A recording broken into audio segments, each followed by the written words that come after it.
नमस्कार, DD news Himachal पर कार्यक्रम जनादेश लेकर हाजिर हूं मैं कुलदीप फेरान और स्वागत है सभी दर्शकों का जनादेश के इस अंक में। देश भर में लोकसभा चुनाव का महायज्ञ जारी है और चौथे चरण का मतदान हो चुका है। अब पांचवें चरण में 20 मई को 8 राज्यों के 49 निर्वाचन क्षेत्रों में मतदान होना है। इस बीच आज 7वें चरण में होने जा रहे चुनाव के लिए नामांकन वापसी का आखिरी दिन था।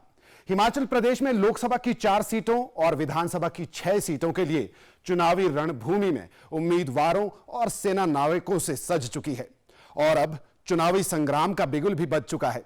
तो आइए शुरुआत करते हैं आज के इस अंक की और सबसे पहले नजर डालते हैं जनादेश सुर्खियों पर।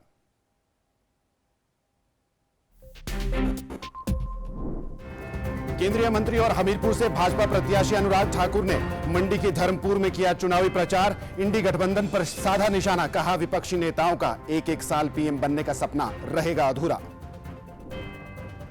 मंडी से कांग्रेस प्रत्याशी विक्रमादित्य सिंह पहुंचे लाहौल स्पीति। अटल टनल के नॉर्थ पोर्टल पर स्थानीय लोगों से की वोट अपील, कार्यकर्ताओं में भरा जोश।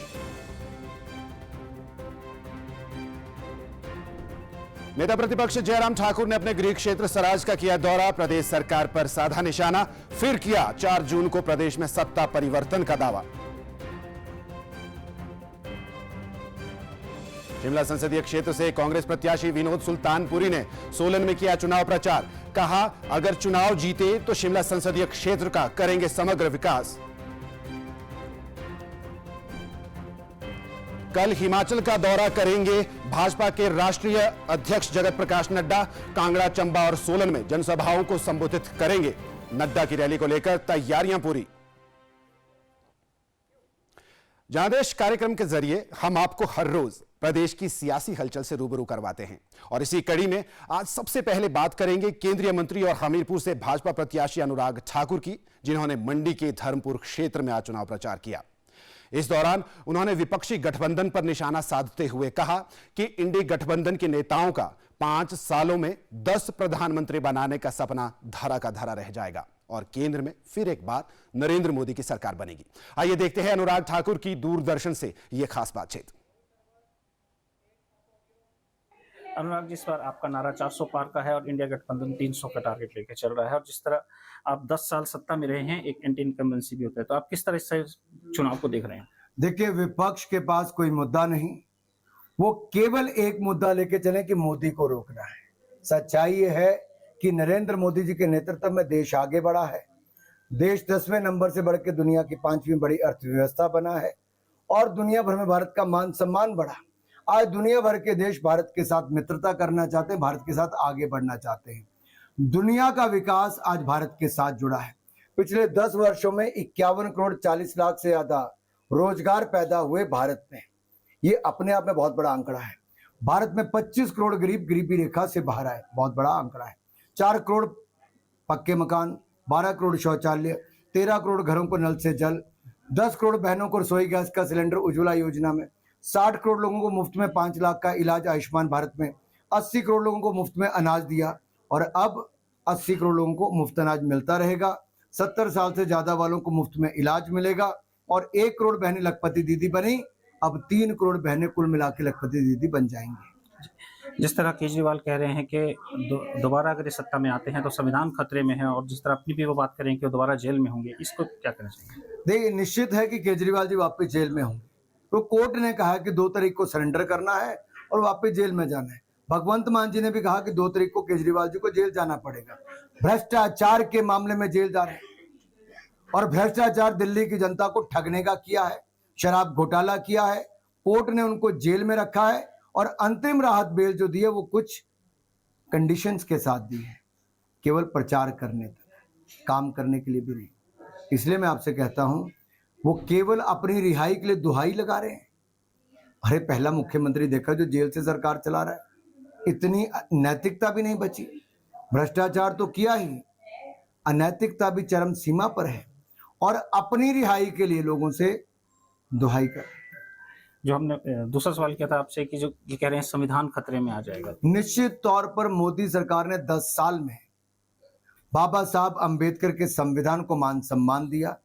मोदी जी जब प्रधानमंत्री बने, पहला काम उन्होंने शीश झुकाया संविधान के आगे और कहा सबका साथ सबका विकास करेंगे। दूसरा, संविधान दिवस मोदी सरकार ने मनाना शुरू किया 26 नवंबर को पूरे देश में। संविधान निर्माता बाबा साहब अंबेडकर को पंच तीर्थ बनाया हमने नागपुर, मऊ, मुंबई, दिल्ली और लंदन में। कांग्रेस ने तो बाबा साहब अंबेडकर को पार्टी से निकाला, चुनाव हरवाया, अपमानित किया, प्रताड़ित किया। मोदी सरकार ने उनको मान सम्मान दिया, राष्ट्रीय अवकाश भी उनके जन्म जयंती पर दिया। कांग्रेस के पास कोई मुद्दा ही नहीं। और केजरीवाल जी, कांग्रेस से पूछो जिन्होंने 62 बार संविधान का संशोधन किया है, नेहरू जी से लेकर मनमोहन सिंह जी तक किया है। ये थे अनुराग ठाकुर, जो इस बार हमीरपुर से प्रत्याशी हैं और केंद्र में मंत्री हैं, जिन्होंने बताया कि किस तरह मोदी सरकार ने 10 साल में काम किया है और फिर जनता इनको क्यों मौका देगी। दूरदर्शन समाचार के लिए मंडी से अंकुश सूद। तो चलिए जनादेश में अब आपको दिखाते हैं दो तस्वीरें। प्रदेश में जारी चुनाव प्रत्याशियों के प्रचार की कड़ी में यह पहली तस्वीर कंगना रनौत की आप देख रहे हैं, जिन्होंने आज कुल्लू के जगात खाना में चुनावी प्रचार किया। इस दौरान उन्होंने स्थानीय जनता से वोट अपील भी की और विरोधियों पर निशाना भी साधा। कंगना रनौत ने कहा कि मंडी से कांग्रेस के प्रत्याशी विक्रमादित्य सिंह की दास्तान परिवारवाद से जुड़ी है और कांग्रेस पूरी तरह से परिवारवाद से ग्रस्त है। कंगना ने मुख्यमंत्री सुखविंदर सिंह सुक्खू पर भी निशाना साधा और कहा कि मुख्यमंत्री बार बार जयराम ठाकुर पर हमला बोल रहे हैं, लेकिन वो ये भूल जाते हैं कि जयराम ठाकुर ने डंके की चोट पर 5 साल सरकार चलाई है, जबकि सुखविंदर सिंह सुक्खू की सरकार 15 महीनों में ही डगमगाने लगी है। हमारे जो प्रधानमंत्री है, हमारी थोड़ी ना कोई इटालियन सरकार है, हमारी भारतीय जनता पार्टी है। हमारे जो प्रधानमंत्री है वो कहते हैं कि मुझे प्रधानमंत्री मत कहना, मुझे प्रधान सेवक कहना। जो खुद को सेवक कहते हैं, तो हमारी तो क्या ही हैसियत है उनके सामने। हम तो बहुत छोटे लेवल पे हैं। हम भी सेवक ही हैं, हम भी जनता की सेवा ही करेंगे और उनको जवाब देंगे। वो सबकी क्लास लगाते हैं, वो सबसे जवाब मांगते हैं, सबको रिपोर्ट करना होता है उनको। ऐसा थोड़ा ना कोई सोनिया गांधी जैसा इटालियन कैरेक्टर है जिसको हिंदी तो आएगी नहीं तो और तो भाषा, हर भाषा को वो समझते हैं, पहाड़ी भी समझते हैं वो। उधर दूसरी तरफ विक्रमादित्य सिंह ने आज लाहौल स्पीति में चुनाव प्रचार किया। विक्रमादित्य सिंह अटल टनल के नॉर्थ पोर्टल पर पहुंचे, जहां पार्टी कार्यकर्ताओं ने उनका जोरदार स्वागत किया और लाहौल स्पीति से कांग्रेस प्रत्याशी अनुराधा राणा भी उनके साथ मौजूद रहीं। इस दौरान विक्रमादित्य सिंह ने जनता से कांग्रेस के पक्ष में वोट करने की अपील की। वहीं नेता प्रतिपक्ष जयराम ठाकुर भी भाजपा प्रत्याशियों के चुनाव प्रचार में लगातार डटे हुए हैं। जयराम ठाकुर ने आज अपने गृह क्षेत्र सराज का दौरा किया है और यहां उन्होंने कांग्रेस पर जोरदार हमला बोला। जयराम ठाकुर ने कहा कि हमीरपुर, शिमला और कांगड़ा संसदीय सीट पर कांग्रेस के प्रत्याशियों को जमानत बचाना भी मुश्किल लग रहा है और कांग्रेस का फोकस सिर्फ मंडी सीट पर है। जयराम ठाकुर ने कहा कि कांग्रेस पार्टी आज प्रदेश में अपने अस्तित्व की लड़ाई लड़ रही है और प्रदेश की सरकार भी पूरी तरह से जाने वाली है। जयराम ठाकुर ने कहा कि कांग्रेस के नेताओं ने सराज के जनमानस की भावनाओं से खिलवाड़ किया है। उन्होंने कहा कि कांग्रेस ने सराज के नेतृत्व को चुनौती दी है, इसलिए इन्हें जवाब देना अब और भी जरूरी हो गया है। एक नहीं, हमारे सराज विधानसभा क्षेत्र के कितने संस्थान बंद कर दिए। पीडब्ल्यूडी का सर्कल जंजाली खोला, वो भी बंद कर दिया। डीएफओ का दफ्तर जंजाली में खोला, वो बंद कर दिया। इलेक्ट्रिसिटी का डिवीजन हमने थुनाग में खोला, वो बंद कर दिया। आईपीएच का सर्कल हमने थुनाग में खोला, वो बंद कर दिया। और उसके बाद फिर वोट मांगने के लिए आ रहे हैं, तो किस मुंह से आ रहे हैं?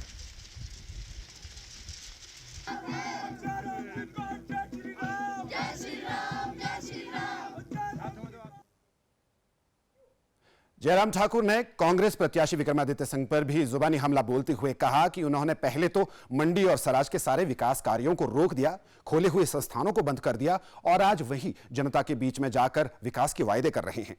उन्होंने कांग्रेस सरकार पर तंज कसते हुए कहा कि सरकार काम करने के लिए होती है, ना कि काम बंद करने के लिए। उन्होंने कहा कि जल्द ही प्रदेश में भाजपा की सरकार बनेगी और सबसे पहले उन संस्थानों को बहाल किया जाएगा जिन्हें कांग्रेस की सरकार ने सत्ता में आते ही बंद कर दिया था।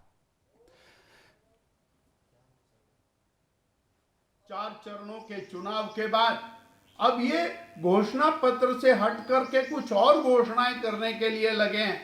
जब 75% चुनाव पूरा हो गया, उसके बाद नई घोषणाओं की तरफ बढ़ रहे हैं।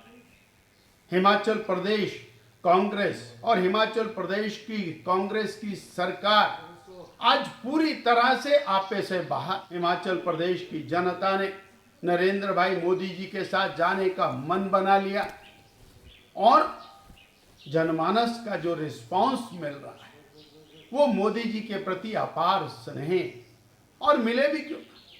आज हिमाचल प्रदेश अगर जो बढ़ता हुआ दिखाई दे रहा है उसके अंदर नरेंद्र भाई मोदी जी का बहुत बड़ा योगदान। अपनी तरफ से हम पूरा प्रयत्न कर रहे हैं, प्रयास कर रहे हैं। पूरी पार्टी इसमें निरंतर लगी हुई है, दिन रात मेहनत की जा रही है और हम आशा करते हैं कि लोग हमारे पक्ष में अपना मत डालेंगे। जीत के लिए हम, मुझे लगता है पार्टी अग्रसर है और मेहनत कर रहे हैं और निश्चित अच्छा है इसका रिजल्ट। तो सोलन में आज विनोद सुल्तानपुरी ने अपना चुनाव प्रचार किया है और सोलन में ही कल भाजपा के राष्ट्रीय अध्यक्ष जगत प्रकाश नड्डा भी पहुंच रहे हैं। जगत प्रकाश नड्डा 3 जिलों में भाजपा की रैलियों को संबोधित करेंगे। अपने प्रदेश दौरे के पहले दिन नड्डा का चंबा में रैली का कार्यक्रम है, जिसके चलते राज्यसभा सांसद हर्ष महाजन तैयारियों का जायजा लेने चंबा पहुंचे। नड्डा के दौरे को लेकर चौगान मैदान में विशाल पंडाल सजाया गया है, जहां वे भाजपा प्रत्याशी डॉक्टर राजीव भारद्वाज के पक्ष में चुनावी जनसभा को संबोधित करेंगे। इसके बाद जेपी नड्डा सोलन में भी एक रैली को संबोधित करेंगे।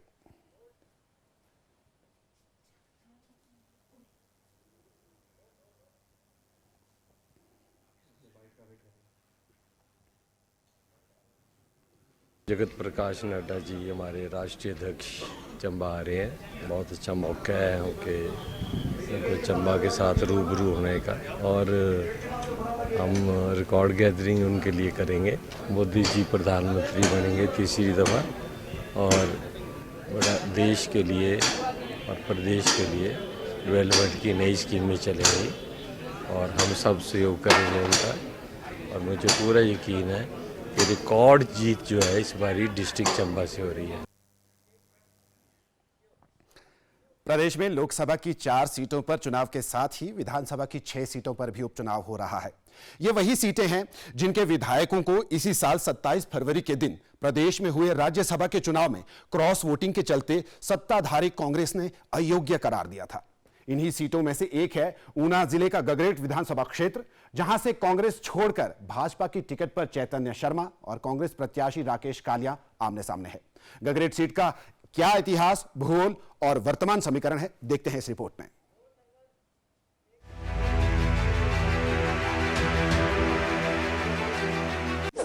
ऊना जिले का गगरेट विधानसभा क्षेत्र कांग्रेस का गढ़ माना जाता रहा है। बात की जाए 1967 से लेकर 2022 तक के चुनावों की, तो गगरेट विधानसभा क्षेत्र में कुल 13 चुनाव हुए हैं, जिनमें से कांग्रेस ने 8 बार जीत दर्ज की है, जबकि भाजपा के उम्मीदवारों ने 4 बार जीत का स्वाद चखा है। वहीं एक बार जनता पार्टी के प्रत्याशी भी गगरेट विधानसभा क्षेत्र का प्रतिनिधित्व कर चुके हैं। बीते चुनावों पर नजर दौड़ाएं तो साल 1967 और 1972 में हुए विधानसभा चुनावों में कांग्रेस के प्रत्याशी महंगा राम ने जीत हासिल की थी। वहीं 1977 में साधुराम ने जनता पार्टी की टिकट पर चुनाव लड़ा और जीत दर्ज की। 1982 में हुए चुनाव में साधुराम ने एक बार फिर जीत दर्ज की थी, मगर इस बार उन्होंने भाजपा की टिकट पर चुनाव लड़ा था। उसके बाद 1985 में कांग्रेस ने एक बार फिर गगरेट सीट पर कब्जा जमाया और कांग्रेस नेता मिल्खी राम गगरेट से विधानसभा में पहुंचे, जबकि 1990 में भाजपा के साधुराम ने दोबारा जीत दर्ज की। साल 1993, 1998 और 2003 तक हुए 3 चुनावों में लगातार कांग्रेस के प्रत्याशी कुलदीप कुमार जीतते रहे, जबकि साल 2007 में एक बार फिर भाजपा के बलबीर चौधरी गगरेट से जीतकर विधानसभा तक पहुंचे। बात करें 2012 की, तो चिंतपूर्णी से विधायक राकेश कालिया ने अपने गृह विधानसभा क्षेत्र की सीट आरक्षित होने के चलते गगरेट विधानसभा क्षेत्र से चुनाव लड़ा और जीत दर्ज की। फिर 2017 में भाजपा ने राजेश ठाकुर को चुनाव मैदान में उतारा और राजेश ठाकुर ने कांग्रेस के राकेश कालिया को हराकर भाजपा के लिए कमाल कर दिखाया। 2022 में हुए विधानसभा चुनाव में कांग्रेस ने राकेश कालिया का टिकट काटकर चैतन्य शर्मा को चुनाव मैदान में उतारा और चैतन्य शर्मा ने जीत भी हासिल की। अगर बात की जाए राकेश कालिया की तो वे 2 बार चिंतपूर्णी विधानसभा क्षेत्र से विधायक चुने गए, लेकिन चिंतपूर्णी सीट के आरक्षित होने के बाद राकेश कालिया ने 2012 में गगरेट विधानसभा क्षेत्र से चुनाव लड़ा और अपने प्रतिद्वंदी को बड़े अंतर से हराया था। लेकिन 2017 में राकेश कालिया चुनाव हार गए। 2022 में टिकट ना मिलने के बाद राकेश कालिया ने कांग्रेस का साथ छोड़कर भाजपा के खेमे में पनाह ली। 2022 के चुनाव में कांग्रेस ने चैतन्य शर्मा पर दांव खेला और चैतन्य शर्मा ने भाजपा के प्रत्याशी राजेश ठाकुर को हराया। चैतन्य शर्मा को विधायक बने अभी 14 महीनों का ही समय हुआ था कि 27 फरवरी 2024 को हुए राज्यसभा चुनाव में क्रॉस वोटिंग के बाद प्रदेश विधानसभा में उपजे प्रकरण के चलते उन्हें विधानसभा से निलंबित कर दिया गया, जिसके चलते अब गगरेट विधानसभा क्षेत्र में उपचुनाव हो रहे हैं। चैतन्य शर्मा इस उपचुनाव में भाजपा की टिकट पर चुनाव मैदान में उतरे हैं, जबकि कांग्रेस ने राकेश कालिया की घर वापसी करवाकर उन्हें टिकट थमाया है। फिलहाल दोनों ही प्रत्याशी अपने अपने चुनाव प्रचार में जुटे हैं और एक दूसरे के साथ साथ दोनों के दलों पर निशाना साध रहे हैं। विधानसभा उपचुनाव के रण में इस बार गगरेट के 81,000 से अधिक मतदाता किसके सर माथे पर जीत का मुकुट पहनाएंगे, ये तो आने वाला वक्त ही बता सकेगा। लेकिन दोनों ही प्रत्याशियों के दल बदल के बाद आम मतदाता के लिए भी चुनाव के लिहाज से स्थिति आसान नहीं है। बहरहाल गगरेट के साथ साथ प्रदेश के लिए भी आने वाले 2 हफ्तों का ये समय किसी परीक्षा के परिणाम की तरह बेसब्री से भरा रहने वाला है। Bureau report, TT news, Himachal. Bhajpa विधायक और कांगड़ा के चुनाव प्रभारी विपिन परमार ने आने वाले चुनाव में भाजपा की जीत का दावा किया है।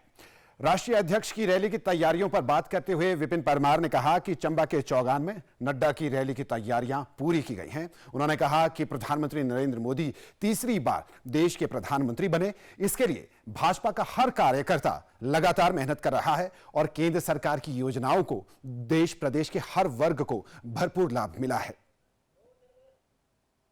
भारतीय जनता पार्टी के राष्ट्रीय अध्यक्ष जगत प्रकाश नड्डा जी चंबा जिला के दौरे पे आ रहे हैं। इस दौरे को लेकर भारतीय जनता पार्टी पूरी तरह से तैयारियों में जुटी हुई है। इस समय हमारे साथ मौजूद है कांगड़ा संसदीय क्षेत्र के प्रभारी विपिन परमार जी। आइए उन्हीं से पूछते हैं कि राष्ट्रीय अध्यक्ष का क्या दौरा है और इस दौरान किस तरह के कार्यक्रम हिमाचल में आयोजित किए जाएंगे। आपका आभार एवं धन्यवाद। 18 मई को दोपहर के समय माननीय राष्ट्रीय अध्यक्ष जी का यहाँ चंबा में एक चुनावी रैली होगी, जिसके लिए चंबा जिला पूरी तरह से तैयार है।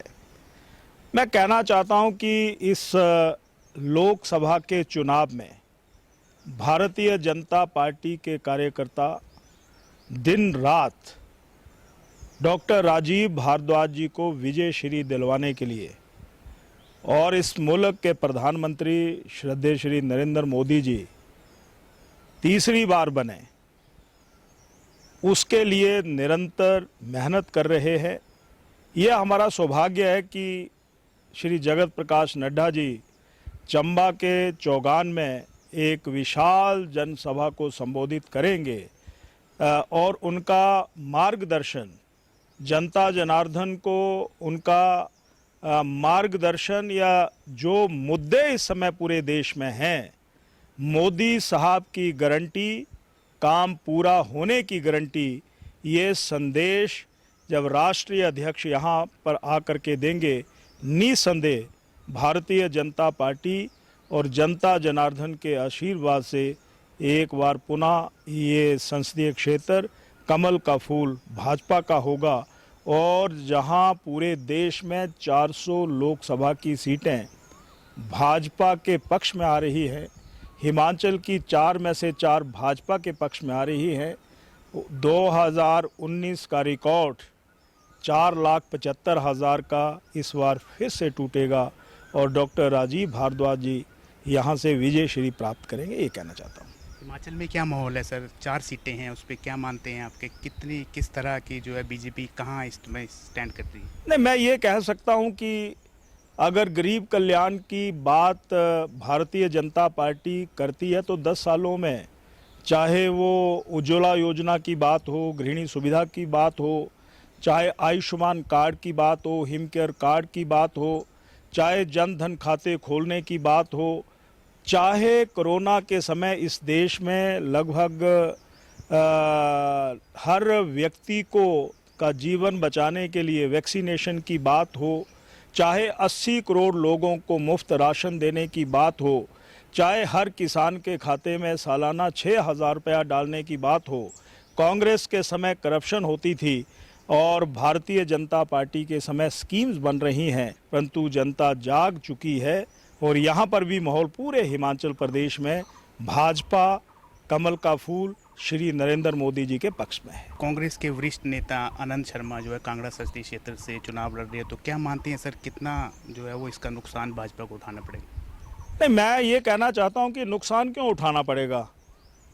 पहले राज्यसभा का चुनाव हुआ तो मनु सिंघवी जी दिल्ली से उठा करके ले आए और अब लोकसभा का चुनाव हो रहा है तो फिर से ये दिल्ली से उठा करके यहाँ पर ले आए। 17 विधानसभा क्षेत्रों में एक भी प्रबल दावेदार नहीं मिला, मिले होंगे पर चुनाव से सभी दूर भाग रहे थे, इसलिए नुकसान की तो बात हम कर ही नहीं सकते।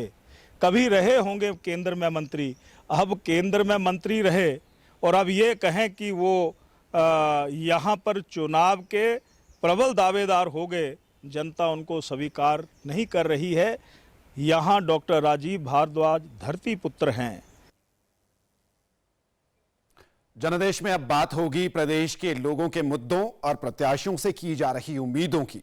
जी हां, समय हो चला है आज की वोट यात्रा को देखने का, जिसमें आज हम जानेंगे हमीरपुर संसदीय क्षेत्र के तहत जिला बिलासपुर की जनमानस की मन की बात। देखते हैं ये वोट यात्रा।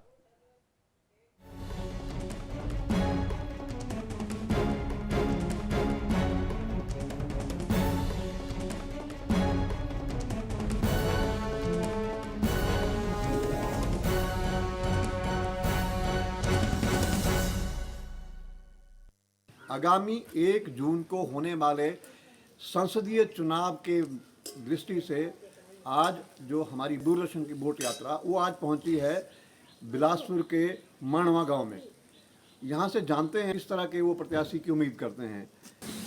प्रत्याशी हमें ऐसा चाहिए जो हमारे बारे में सोचे, महंगाई कम करे, हमारे बच्चों को भविष्य के बारे में सोचे और औरतों के बारे में सोचें, उन्हें भी रोज़गार मिलना चाहिए। आजकल फसलों से तो कुछ हो नहीं रहा है, खेती बाड़ी कुछ नहीं है, आवारा पशु कुछ होने नहीं देते खेतों में और जो जंगली जानवर है वो भी सारी फसल बर्बाद करते हैं। तो हम घर में बैठ के अपना कुछ काम करें, रोज़गार करें। हमारे जैसे मेरे हस्बैंड है वो बीमार है, कुछ काम नहीं कर पाते हैं, तो चलो उनकी जगह अगर हम भी उनकी कुछ हेल्प करते हैं अपने परिवार के खर्चा चलाने में तो अच्छी बात है। हमें ऐसी सरकार चाहिए जो हमारे बारे में भी सोचे। अरे बच्चा नौकरियाँ मिलनी चाहिए, महंगाई कटनी चाहिए। हमारा प्रत्याशी ऐसा होना चाहिए कि जो आजकल की युवा पीढ़ी है नशे की तरफ बहुत जा रही है, जो चिट्टा चल रहा है आजकल, जो भी नशा चल रहा है उसके लिए कुछ ना कुछ रोकथाम होनी चाहिए। और बेरोजगारी की बात करें तो बहुत ज़्यादा बेरोजगारी है। मैं खुद शास्त्री हूँ, ग्रेजुएट हूँ और बीएड हूँ, टेट क्लियर हूँ, परंतु आज के विषय में, आज के दिन में ना बेरोजगारी बहुत ज़्यादा है। नौकरियाँ तो कहाँ, नौकरियों की बात तो बहुत कम है, सरकार नौकरियाँ निकालती नहीं है। नौकरियों के ऊपर विशेष ध्यान देना चाहिए सरकार के लिए। और हमारा प्रत्याशी ऐसा होना चाहिए जो जन जन की, प्रत्येक व्यक्ति की समस्या समझे। अपने साथ देखिए हमें सरकारी नौकरी मिली है कुछ, बस उसके साथ तो सबको पता है, जनता को सबको पता है कि महंगाई किस स्तर पर जा रही है। पहले हमें गैस कैसे मिलती थी और अब कैसी है, हर एक चीज़ में महंगाई हो रही है, पेट्रोल में, गैस में, हर एक चीज़ में महंगाई है। लोकसभा के लिए प्रत्याशी की जो बात है, सरकारें कई आई हैं, कई गई हैं, पार्टियां बदली हैं, कई कुछ, मगर जो मूलभूत सुविधाएं आम लोगों की वो नहीं कर, कोई सरकार या कोई प्रत्याशी या कोई उम्मीदवार नहीं कर पा रहा है। स्वास्थ्य शिक्षा पे जो फोकस होना चाहिए फ्री का, उस पर सरकारें कुछ नहीं कर रही हैं। शिक्षा इतनी महंगी है कि गरीब आदमी अपने बच्चे को अच्छी शिक्षा नहीं दे पा रहा है। स्वास्थ्य का इतना बुरा हाल है कि बोलने को तो आयुष्मान कार्ड है, फलाना है, मगर वो है सिर्फ इंडोर के लिए। आउटडोर में इमरजेंसी में एकदम किसी आदमी के साथ कोई हादसा होता है, वो जब हॉस्पिटल में जाता है तो उसको पता चलता है कि उसकी एंट्री में उसे कितना भेंट चढ़ चुकी होती है, जो कि उसकी जेब में नहीं होता और अलाउ भी नहीं कर पाता आदमी, मगर एकदम से उसको करना पड़ता है। हमीरपुर संसदीय क्षेत्र के में पड़ने वाले बिलासपुर जिला के सदर क्षेत्र के अलग अलग गांवों से लोगों की आकांक्षाओं के बारे में जाना कि उनका प्रत्याशी किस तरह का होना चाहिए। डीडी न्यूज़ के लिए बिलासपुर से अजय कुमार उपाध्याय की रिपोर्ट।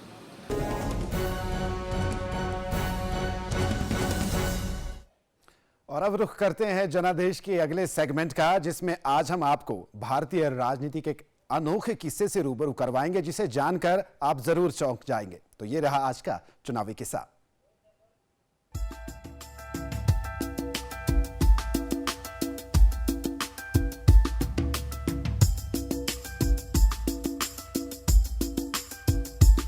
चुनावी किस्सों के इस अंक में आज हम बात करेंगे उन 2 लोकसभा सीटों की जिन पर 500 से ज्यादा प्रत्याशी चुनाव मैदान में उतर गए थे। पीवी नरसिम्हा राव की अगुवाई में 10वीं लोकसभा का कार्यकाल समाप्त हो रहा था और 11वीं लोकसभा के लिए चुनाव हो रहे थे। और उस दौरान आंध्र प्रदेश के नालागोंडा संसदीय क्षेत्र के लोग अपने नेताओं के रवैये से इतने नाराज थे कि उन्होंने चुनाव लड़कर विरोध जताया और उस लोकसभा सीट पर मानो उम्मीदवारों की बाढ़ सी आ गई थी। 500 से ज्यादा लोगों ने अपना नामांकन भरा और 480 उम्मीदवार चुनाव मैदान में थे। और उसी तरह कर्नाटक की बेलगाम सीट पर भी 500 से ज्यादा लोगों ने नामांकन भरा था और 456 लोग चुनाव मैदान में थे। इसके पीछे की बड़ी वजह ये थी कि वहां के लोग अपने मुद्दों पर हर किसी का ध्यान खींचना चाहते थे और वो लोग इस काम में सफल भी रहे।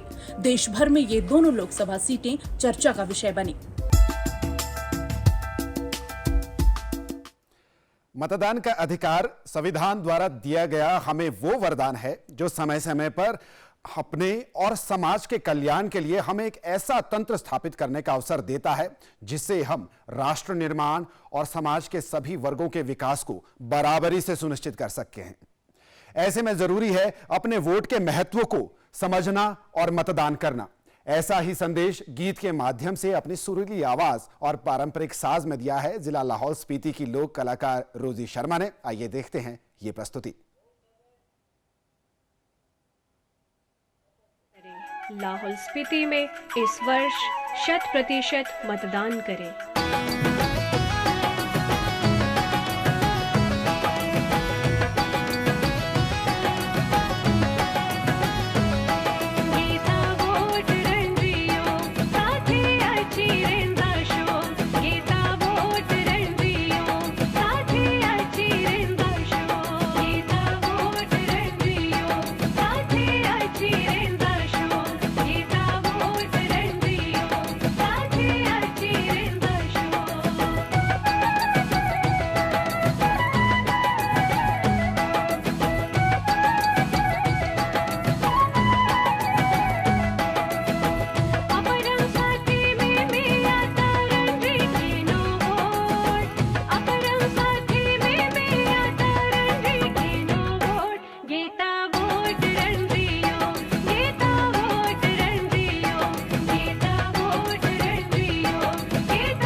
प्रदेश में मतदान के लिए अब मात्र 2 हफ्तों का समय बाकी रह गया है और ये समय जहां प्रत्याशियों के लिए ज्यादा से ज्यादा लोगों तक पहुंचने का है, तो वहीं लोकतंत्र की सूत्रधार जनता जनार्दन के लिए यही समय स्वर्णिम अवसर है और अपने मन की आवाज सुनने और सही प्रतिनिधि को चुनने का यही अवसर है। तो आइए मिलकर सबसे बड़े प्रजातंत्र को मजबूत करें और 1 जून को मतदान जरूर करें। वीरभूमि देवभूमि हिमाचल प्रदेश की सियासी हलचल का ताजा सूरत हाल लेकर कल फिर होगी मुलाकात। फिलहाल दीजिए अनुमति। नमस्कार।